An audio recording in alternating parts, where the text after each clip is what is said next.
By the Montana Television Network. Montana This Morning continues on Montana's News Leader. An ex-con candidate for the U.S. Senate who sold himself as Trumpier than Trump could not pull off a victory in a much-watched West Virginia primary. I'm Laura Podesta with a wrap-up of yesterday's key races. And we'll also wrap up some election results from school board and mill levy elections around southwest Montana from yesterday as well. Good morning to you. Rapidly approaching the 6:30 moment. The candidate for the U.S. Senate who sold himself as Trumpier than Trump could not pull off that victory in the much-watched West Virginia primary. It was one of many races nationwide that set the stage for a dramatic midterm election this fall. CBS's Laura Podesta has more.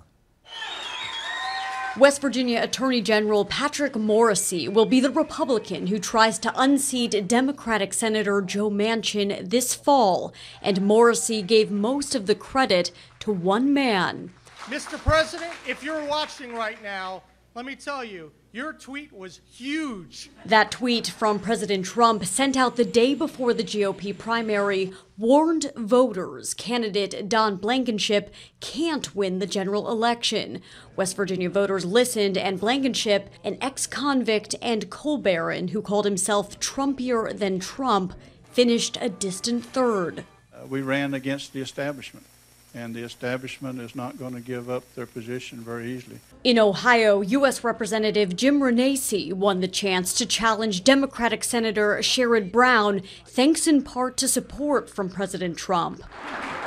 In Indiana, Vice President Mike Pence's oldest brother, Greg, won the GOP congressional primary for Indiana's 6th district. Tonight is the start of the next phase of our fight to help President Trump.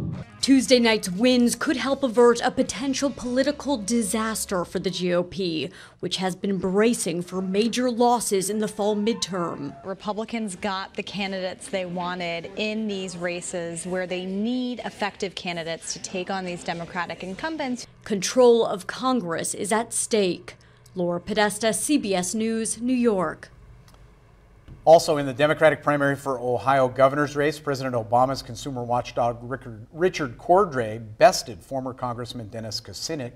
Cordray will take on another Republican contender, Ohio Attorney General Mike DeWine. So more to follow. Part 1 done. Ours is coming up in June. Part 2, yeah, no, that's how it is. A little while longer. Absolutely. Yep. No doubt about it. Mr. Matt, I know we were anticipating some thunderstorms this afternoon, but you said enjoy it while we have it. Yeah, and there are a few showers west of the divide this morning, but I think it's going to be on the lighter side. It's the afternoon that we're going to be paying attention to the skies. Daytime highs likely to warm up pretty quickly into the 70s or pretty close to that. Right now we're into the 40s. Clouds are trying to roll in. I can't rule out a few isolated showers for the morning, but the better potential coming later in the day. We're going to talk about that fairly significant cool down by the end of the week. That's all coming up in just a few minutes. Thank you, Matt. Now 6:32 and election results are in. Voters were asked to pass a number of measures impacting schools and fire departments. First results we're going to take a look at this morning is the Bozeman School District. District hopes to use existing funds to purchase 10 acres of land on Baxter Lane. 76% of voters said yes to that purchase. The district was also asking voters to support an effort to purchase land near Four Corners in the Woodland Park development. 76% of voters also gave the green light for that purchase. And we're also asking for voters to support a mill levy to support elementary school operations. 67% have voted in favor so far.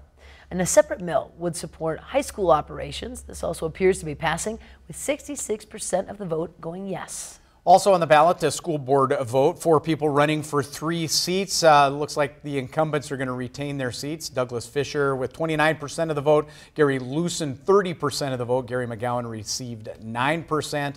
Wendy Tage with 32% of the votes in that one. Also 7 candidates vying for 2 open seats on the Belgrade School Board. Mary Ellen Fitzgerald with 20% of the vote. Tom Stock with 18. Again, these are early numbers in that. We will update all of the results coming up on our website, kbzk.kxlf.com. That school board. Also, Central Valley Fire asking voters to pass a levy. It would raise taxes by $10 a year for 15 years for every $100,000 of taxable value. 63% of the voters in this one approving that. Again, preliminary numbers. Complete election results on our website, kbzk.kxlf.com. Thank you, Chad. And the Missoula County Sheriff's Department Tuesday issued mandatory evacuation orders because of the threat of flooding. MTN's Jill Valley reports on how the residents there are coming together in a time of crisis. Dozens of high school freshmen from Big Sky High School spent part of the day Tuesday filling sandbags to help block the rising waters of the Clark Fork River. It's hot and dirty work, but they know it's important because this is happening in their own neighborhoods. All these people are having a hard time living in their own houses right now, and it's in our own community. So especially seeing like drone images of people having a hard time in their own homes, it's definitely something to work for. Coincidentally, this volunteer effort is an extension of what they've been learning in the classroom this year about the power behind the snowpack. One of the things we've been doing is studying the relationship between the snowpack, the winter snowpack, and the rivers. We've been telling these students, like, this is going to be historic.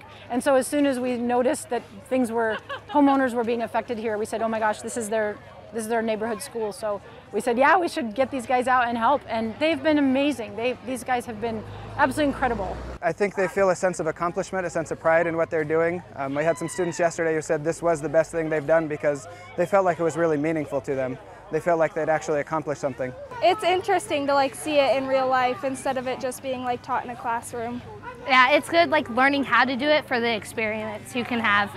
It's one of many efforts to help Missoula area flood victims. Nathan Stevens started a Facebook page called Missoula Flood Support so people can connect in this crisis. Came out of a sense to want to help in some way, and I have a lot of experience doing online marketing and doing a lot of Facebook pages. Yeah, I mean, it's really a way to crowdsource. The Facebook page Missoula Flood Support is connecting those people who need help to those who want to give help, and as this flood situation continues, that aid will stretch beyond the borders of Missoula. Yeah, and they're asking for support in Bonner and Clinton and East Missoula now as well. So they're seeing the water rising in those areas, and they're concerned, and you know, they want to plan ahead. So I think I think people are ahead of the county in a way by paying attention to what's going on with the river and realizing that the warm weather's here and the melt's coming soon. In Missoula, Jill Valley, MTN News. Now, Jill tells us 55 homes were a part of yesterday's evacuation order. Shifting gears just a bit, more than 100 high school students had the opportunity yesterday to check out some of the latest technology in the manufacturing industry. Gallatin College MSU hosted Manufacturing Day. Students from Gallatin and Park counties visited the East Campus manufacturing labs. From business operations to design drafting, the students participated in several hands-on activities throughout the day, learning about some of the behind-the-scenes action of manufacturing. Program Development Manager at Gallatin College, Stephanie Gray, says that she hopes the program can expose students to an industry that's booming here in the Treasure State.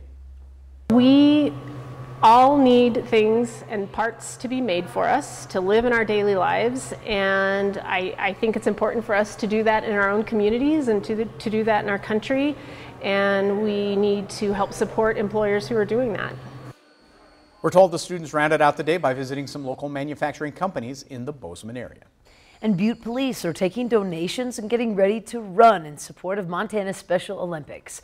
Officers were on Harrison Avenue yesterday receiving donations from passing motorists for the Special Olympics that begins next week in Great Falls.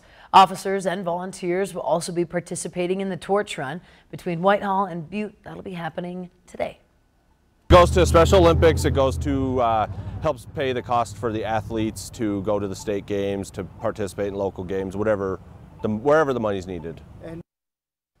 Opening ceremonies will be held on May 16th in Great Falls. Great times. Always love it. Love that. It is time for a quick break. Coming up, Governor Steve Bullock's tour of some of the areas hit hardest by the flooding in the Helena Valley. But first, let's check in with Gail King to see what's coming up at 7 o'clock on CBS This Morning. Ahead on CBS This Morning, we'll talk with National Security Advisor John Bolton about the president's decision to pull out of the Iran deal and the fallout from that move. And this Asian elephant, he doesn't need a dating app, how the National Zoo is helping Spike look for love in an effort to save the endangered species. Yep, elephants need love too. See you 7 o'clock on the dot.